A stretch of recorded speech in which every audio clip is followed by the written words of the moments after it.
Hind public news देश और दुनिया की सही सटीक और अहम खबरों के लिए देखते रहिए हिंद पब्लिक न्यूज। हम दिखाते हैं हमेशा सच।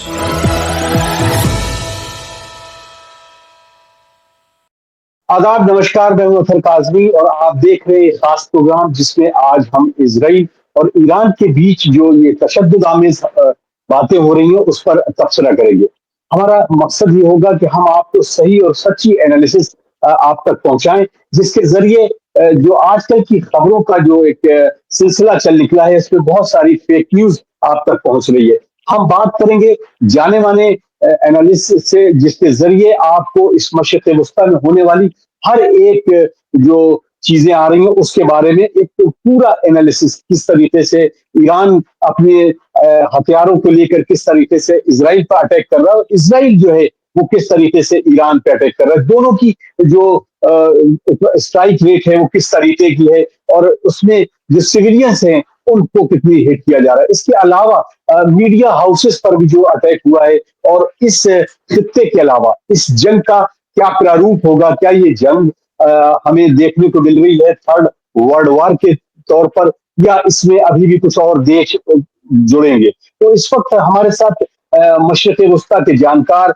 जाने माने पॉलिटिकल जियो पॉलिटिकल एनालिस्ट निशांत वर्मा हमसे जुड़ेंगे और हमारे साथ जाने माने सहाफी सरवर हुसैन साहब हैं। तो हम लोग डिस्कस करेंगे इस बारे में कि ये हमारे मुल्क के लिए यानी हिंदुस्तान के लिए ये तमाम चीजें कितनी अहम होने जा रही हैं और इस जंग से कितना खतरा है कि हम पेट्रोल के सिस्टम में या जितने भी फ्यूल ऑयल हैं, क्रूड ऑयल को लेकर जो हालात है उस पर भी हम बात करेंगे। इससे इकोनॉमिकली हिंदुस्तान को कितना नुकसान होने जा रहा है ये भी हम बात करेंगे। चलिए, सबसे पहले हम शुरुआत करते हैं निशांत वर्मा की तरफ चलते हैं। निशांत जी, बहुत बहुत आपका स्वागत है हमारे चैनल पर। बहुत शुक्रिया, धन्यवाद। पहला सवाल यह है कि किस तरीके से आप इस जंग को अपने नजरिए से कैसे देखते हैं और ये जंग कैसे बढ़कर, क्या ये अभी थर्ड वर्ल्ड वॉर के तौर पर हम इसको देख सकते हैं?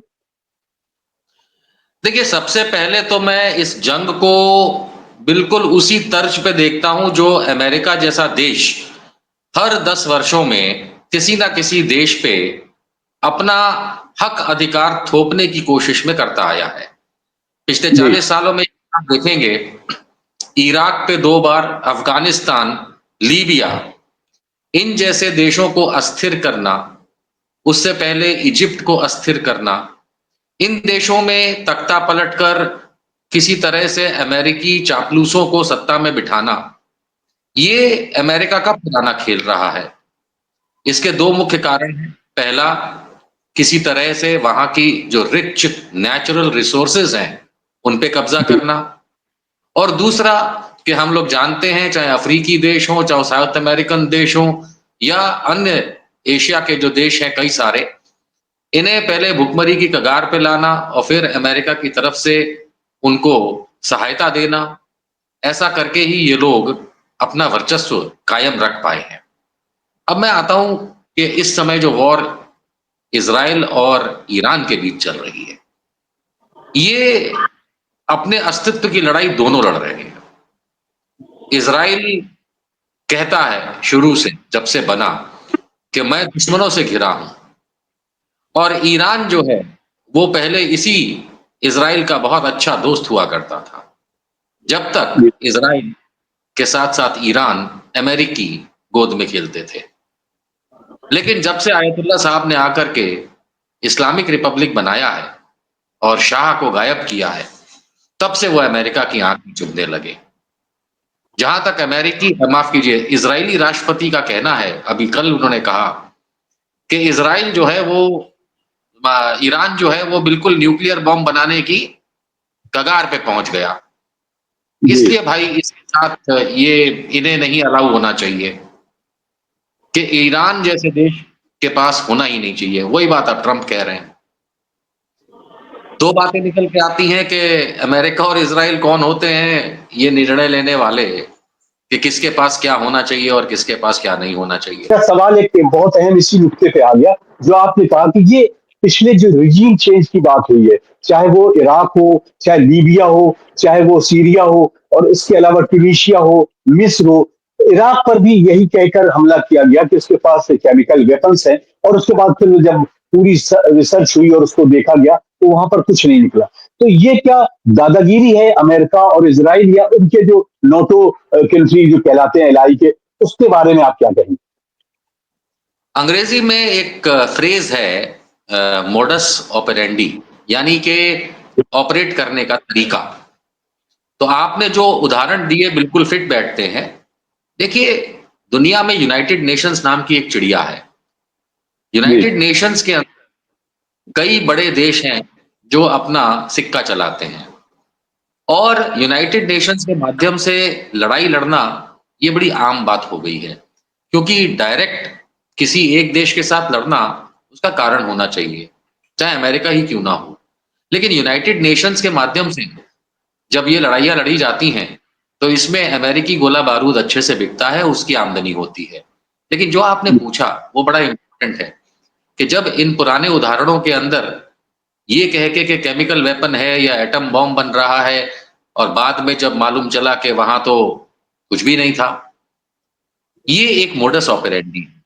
इस समय ईरान को लेकर के यदि आप देखेंगे, तो 3 दिन पहले, हम बात कर रहे हैं इससे 3 दिन पहले, आईएईए जो एटम न्यूक्लियर सेवाओं का और संस्थाओं का एक अच्छा है, मिला जुला समूह है, अथॉरिटी है, उसने अभी अथॉरिटी है। उसने 3 दिन पहले ये कहा कि Iran has breached the nuclear information. जी। उसने ये कहा कि ईरान जो है वो सच में एटम बॉम्ब बना रहा है, और समझौते और बातों जो नियम है उनके अनुसार जानकारी नहीं दे रहा है। बिल्कुल ये वही बात है जो इराक के साथ की गई थी। ये कर कौन जी। रहा है? नेशंस की एजेंसियां। यूनाइटेड नेशंस में सिक्का किसका चलता है? याद करिए वो समय जब संयुक्त राज्य संघ यूनाइटेड नेशंस जेनीवा स्विट्जरलैंड में होता था।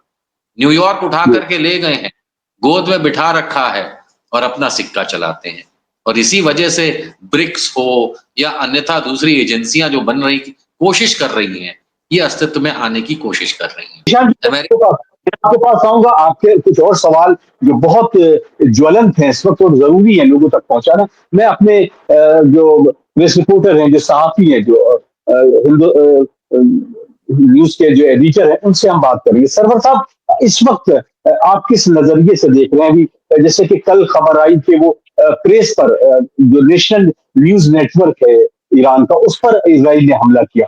तो इस हमले को आप किस नजरिए से देखते हैं, जबकि वहां पर कुछ लोग जासूसी के तौर पर ईरान के अंदर के लोग पकड़े गए, इसको भी किस नजरिए से देखते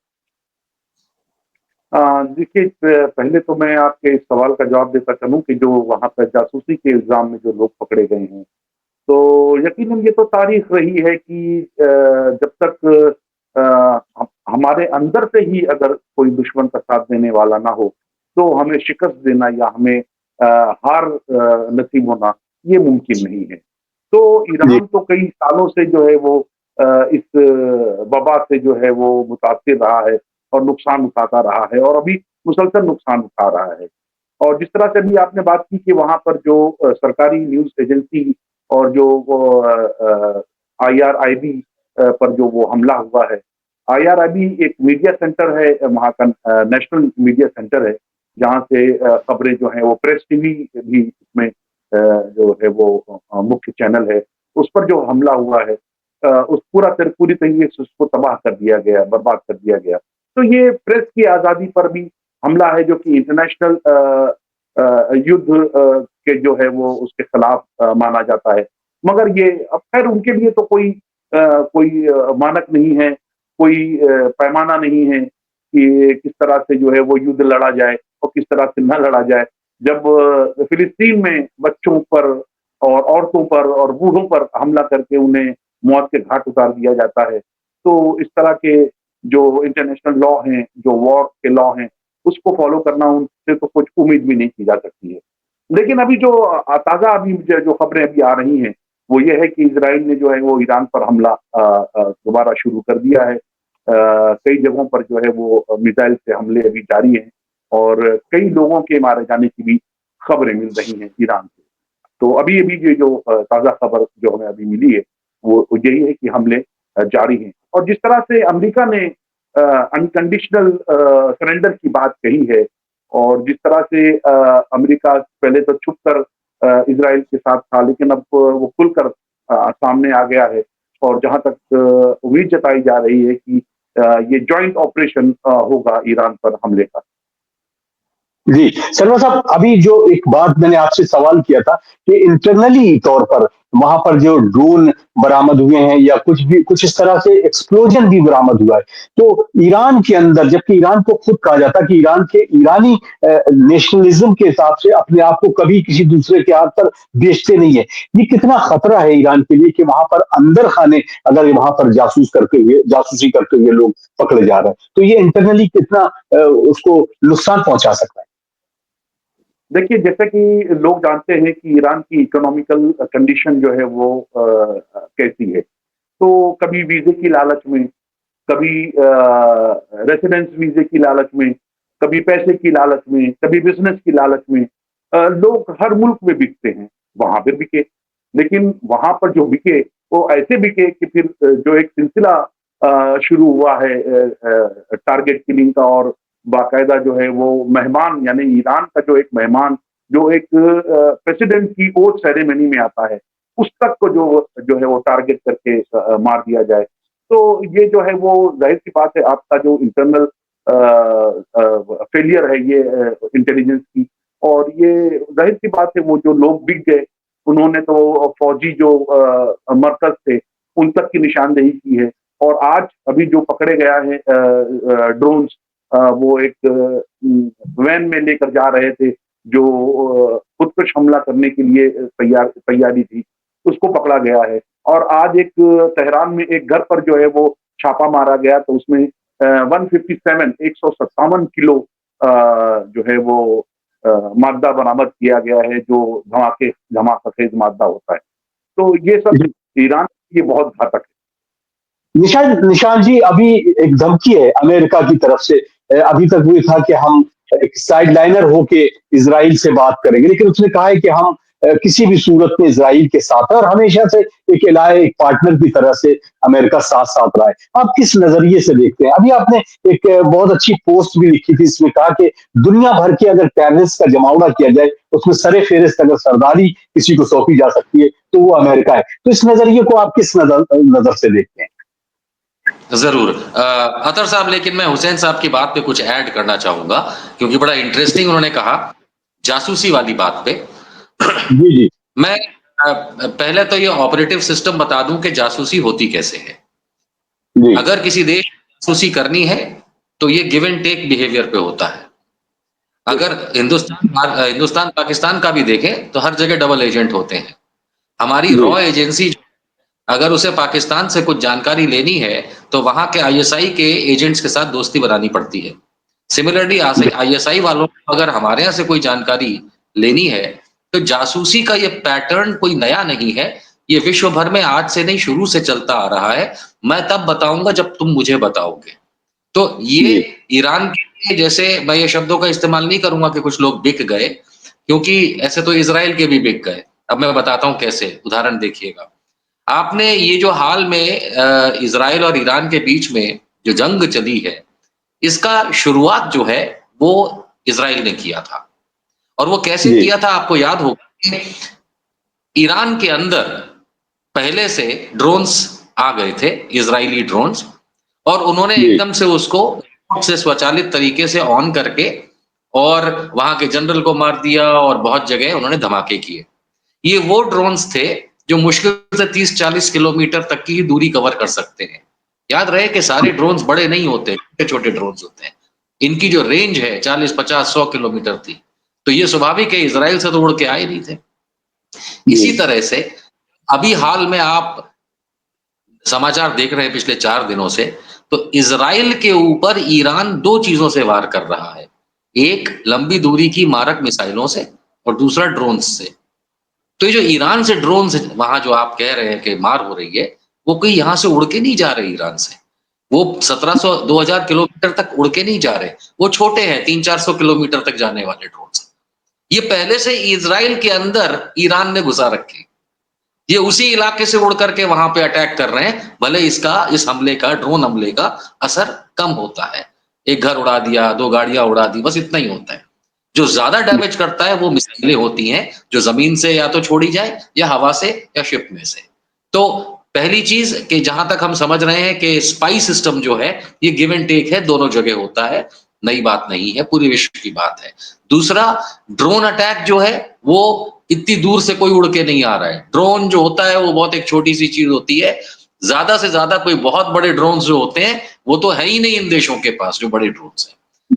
अब आती है तीसरी बात के माफ कीजिए, आपका एक सवाल था जो मैं स्किप कर गया क्योंकि मैं हुसैन साहब की बात में बड़ा इंटरेस्ट हो गया था। आपने आखिरी अच्छा, सवाल क्या पूछा था? मेरा मेरा सवाल ये है कि आप इस तरीके की जो तमाम चीजें हैं जिसमें एक्सुएट कर रहा है, अमेरिका कह रहा है कि हम बैक से सपोर्ट कर रहे हैं, लेकिन उसने अभी खुल के धमकी दी है कि हम आयतुल्लाह खामेनी को किसी तरह से टारगेट करेंगे और ईरान पर डायरेक्ट हमला करेंगे। तो इस चीज को आप कैसे देखते हैं, जबकि आपने अपने अपने एक लेख में लिखा है जो मैंने शायद पढ़ा है, जिसमें उन्होंने कहा कि अगर दुनिया भर के तमाम जो आतंकवादी हैं उनको इकट्ठा किया जाए तो उसकी सरदारी जो है वो अमेरिका को मिलेगी। देखिए, यानी अमेरिका आपके माध्यम से मैं आपके दर्शकों को ये कहूंगा कि हमारी गुफ्तगू सुनते सुनते गूगल खोलें दूसरे फोन पे या बाद में और लिखें जी डेफिनेशन ऑफ टेररिज्म, आतंकवाद की परिभाषा। विश्व में आतंकवाद की कोई परिभाषा आज तक अथर साहब नहीं बनाई गई है, यहां तक कि यूनाइटेड नेशंस तक ने नहीं बनाई है। अलग अलग जगह अलग अलग परिभाषाएं आतंकवाद की, लेकिन एक चीज कॉमन है उसमें, कोई गुट ग्रुप ऑफ पीपल या सरकार अगर अपने राजनीतिक उल्लू को सीधा करने के लिए या अपनी आइडियोलॉजी बाकी लोगों पे थोपने के लिए या धार्मिक चीजों को थोपने के लिए अगर वायलेंस का इस्तेमाल करती है, यानी कि मारकाट करके, दबा के, अगर वायलेंस करके वो इन 3 चीजों को लागू करने की कोशिश करती है, तो वो टेररिज्म कहलाता है। उदाहरण के तौर पे फ्री हैंड बोलता हूं मैं कि इंडिया में भारतीय जनता पार्टी के जो लोग हैं, जिसको हम संघी लोग कहते हैं, ये गाय के नाम पे लोगों को मारते हैं। ये एक आइडियोलॉजी थोपने की कोशिश है कि गाय को ना मारा जाए, इसलिए गाय को मारने वालों को ये मारते हैं, झूठ बोल के भी मारते हैं। तो इस प्रकार से भारतीय जनता पार्टी के ऐसे लोग जो हैं वो आतंकवाद फैलाते हैं। सेम चीज अमेरिका में हो रही है।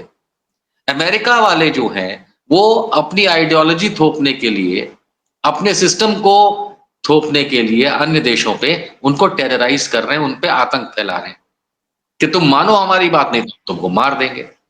बस यही चीज इस समय इजराइल और ईरान के बीच में आपको देखने को मिल रही है, जिसमें इजराइल जो है वो हम सब जानते हैं कि वो जिंदा नहीं रह सकता बिना ईरान, बिना अमेरिका के, लेकिन वो इस प्रोपेगेंडा के अंदर ईरान को उसी तर्ज पे खत्म करने की शुरू से कोशिश में खास करके मिस्टर नेतन्याहू हैं, जिस तरह से अफगानिस्तान, लीबिया और इन सबको, इराक को टारगेट किया गया था।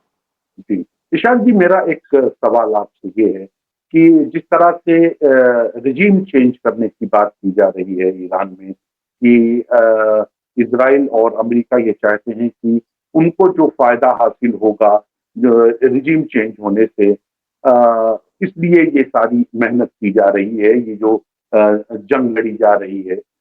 लेकिन जो अगर देखा जाए कि जिस तरह से एक हिस्ट्री रही है ईरान की और ईरानी लीडर्स की कि वो किसी के सामने झुकते नहीं है या ईरान जंग हार जाता है, लेकिन उसके बाद के जो हालात होंगे तो क्या उसका इम्पैक्ट इजराइल की पॉलिटिक्स पर या अमेरिका की पॉलिटिक्स पर नहीं पड़ेगा?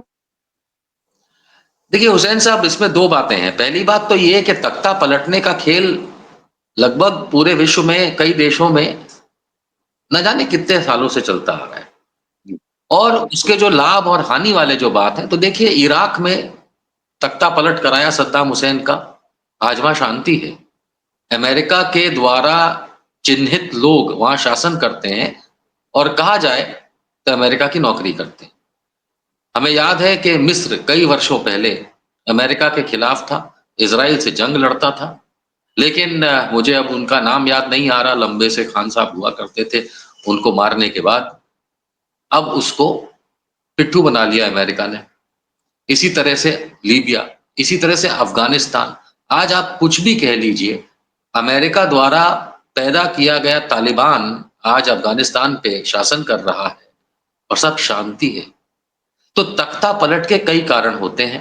पहली बात तो ये ईरान को समझ लिया जाए कि शाह ऑफ ईरान जो अमेरिका के दोस्त थे, उनका भी तख्ता पलट ख़ोमेनी साहब ने करा। तो क्या उससे ईरान पे दुष्प्रभाव पड़ा? पता नहीं। लोग कहते हैं पहले ईरान बड़ा लिबरल था। जी, वो इस्लाम से पहले वहाँ पे फ़ारसी जो लोग पर्शियंस रहते थे, वो ज़ोरास्ट्रियंस थे, तो वो हर ज़मीन का एक अलग-अलग, हर भूखंड का एक अलग-अलग इतिहास है। लेकिन जी, एज़ ऑफ नाउ अगर आप देखेंगे तो इस समय जो इस्लामिक रिपब्लिक ऑफ ईरान है, जो कि मुख्यतः शिया है, लेकिन वहाँ ज्यू भी रहते हैं, यहूदी भी रहते हैं, वहाँ सुन्नी भी रहते हैं, वहाँ सब प्रकार के लोग रहते हैं। ये माफ़ करिएगा शिया सुन्नी का मामला था। कि अगर शिया आइडियोलॉजी फैल गई तो जिस तरह ईरान में सुन्नी हो या पहले के ज़ोरास्ट्रियंस यानी पारसी लोग हों, उनका धर्म परिवर्तन करके वो शिया हो गए। तो कहीं बाकी मिडल ईस्ट के कंट्रीज़ में सीरिया से लेकर के जॉर्डन से लेके सऊदी से लेके अगर ये लोग उस व्यक्ति के प्रसार में आ जाएँगे तो शिया हो जाएँगे। ये एक फैक्टर बहुत बड़ा प्ले करता था और करता है, जिस बदौलत आज भी जॉर्डन अमेरिका की गोद में बैठा है। भले ही वो कुछ भी कह ले अच्छा-बुरा, क्योंकि ऊपर से उड़ती मिसाइलों के टुकड़े उसी पे गिर रहे हैं। लेकिन पहले तो ये जो बाँट है, ये जो डिवाइड है, जब तक ये अंडरस्टैंड नहीं की जाएगी, हम अरब देशों में और आप खाली अरब देशों को छोड़ दीजिए, ईरान के ऊपर चले जाइए, अफ़गानिस्तान चले जाएँ, तुर्कमेनिस्तान, तजाकिस्तान, जहाँ-जहाँ पे ईस्टर्न यूरोप में चले जाएँ, जहाँ मुस्लिम पॉपुलेशन है, हर जगह वहाँ के जो शासक हैं, उन्हें ये डर है, ख़ास करके इस्लामिक देशों के, कि कहीं वहाँ शियाइट्स ना फैल जाएँ, नहीं तो इन लोगों का धंधा बंद हो जाएगा। इस चीज़ को कंसिडर कीजिए। अगर तख्ता पलट ईरान का हो जाता है तो वो तो अपने उद्देश्य में सक्सेसफुल हो जाएँगे। वही जो इराक के साथ हुआ, अफ़गानिस्तान के साथ, मिस्र के साथ हुआ, तो वहाँ तख्ता पलटने के बाद अमेरिका ने अपने पिट्ठू बिठा रखे हैं शासन में।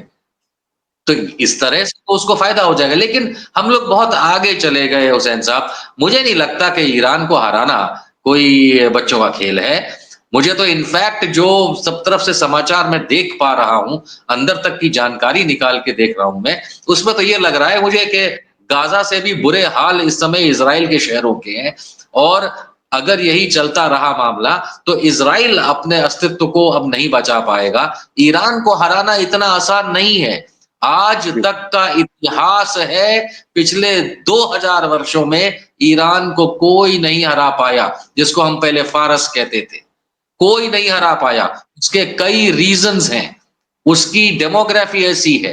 In fact first world war, second world war और उसके बाद के समय में भी इतने सारे देशों पे अटैक किया जाता रहा, हराया जाता रहा, ईरान को कोई छू नहीं पाया। उसके सिर्फ़ 1-2 कारण नहीं है, अनेक कारण हैं जो मैं शायद समझा ना पाऊँ एकदम से इतने सारे छोटे प्रोग्राम में, लेकिन ईरान को हराना इतना आसान नहीं है। प्लस अगर इज़राइल को अमेरिका और ब्रिटेन सपोर्ट कर रहे हैं, तो ईरान को रूस और चीन सपोर्ट कर रहे हैं। यहाँ तक मैंने सुना है कि पाकिस्तान ने ये कहा है कि अगर ईरान पे एटम बम डाला गया, तो पाकिस्तान इज़राइल पे न्यूक्लियर बॉम्ब जी, डालेगा। नहीं ये जी, बिल्कुल। अपनी शेखी बघाड़ने के लिए पाकिस्तान बोल गया हो, लेकिन कहने का तात्पर्य ये है कि ईरान को छूना इतना ईज़ी नहीं। 5 दिन से मैं और आप डोनाल्ड ट्रम्प की बकवास सुन रहे हैं। माफ़ कीजिएगा बकवास शब्द इस्तेमाल किया। जी, हाँ जी, हम ये कर देंगे, हम वो कर देंगे। करना क्या जैसे हम जी, लोग इंडिया में गेम खेलते हैं ना, क्या मोदी जी को किसी ने कसम दी थी कि भाई तुम पाकिस्तान को ना मारो? तो हम ये जानना चाहेंगे डोनाल्ड ट्रम्प को किसने अपनी माँ की कसम दी है कि भाई ईरान को ना खत्म करो?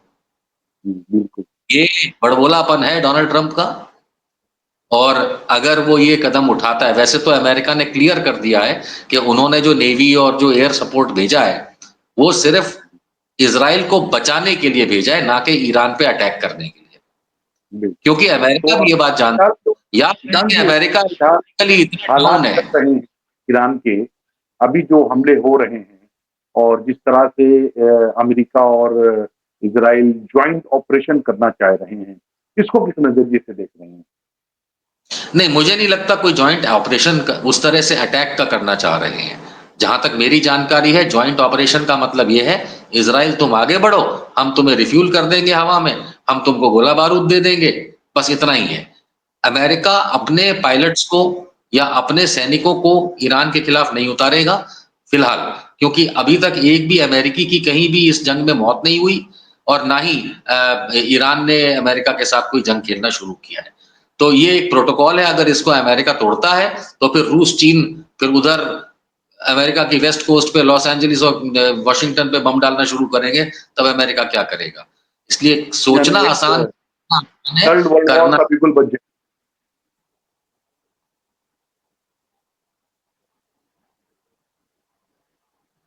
जी जी बिल्कुल, बहुत बहुत शुक्रिया ईशान जी, हमें अपना वक्त देने के लिए। हम आपका दिल से शुक्रिया अदा करते हैं और नाजरीन की खिदमत में ये अर्ज करते चलें कि आज के इस बात और इस गुफ्तगू में बस इतना ही। हम हमेशा जो है वो अपडेट लेकर आपके साथ जो है वो सामने हाजिर होते रहेंगे। तब तक के लिए हमें इजाजत दीजिए। हिंद पब्लिक न्यूज की तरफ से सरवर हुसैन का आदाब।